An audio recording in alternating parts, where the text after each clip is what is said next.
முன்னொரு காலத்தில் கடலின் நடுவே ஒரு சிறிய தீவு இருந்தது. அந்த தீவை எல்லோரும் மர்ம தீவு என்று அழைத்தார்கள். ஏனெனில் அங்கே ஒரு பெரிய குகை இருந்தது. அந்த குகையில் பேய் இருப்பதாக அனைவரும் நம்பினர்.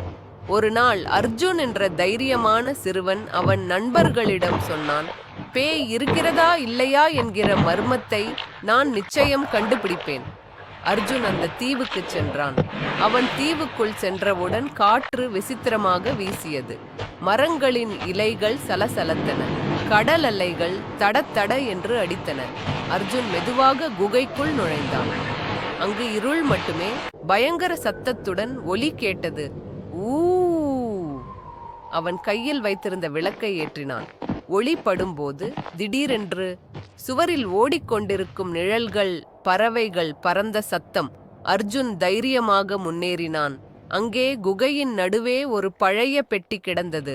அதை திறந்தவுடன் தங்கமும் வைரமும் இல்லை. ஆனால் ஒரு பழைய புஸ்தகம் இருந்தது. அந்த புத்தகத்தில் எழுதப்பட்டிருந்தது, இந்த குகையில் பேய் எதுவும் இல்லை. இங்கு தைரியமுள்ளவர்களுக்கு அறிவின் பொக்கிஷம்தான் கிடைக்கும்.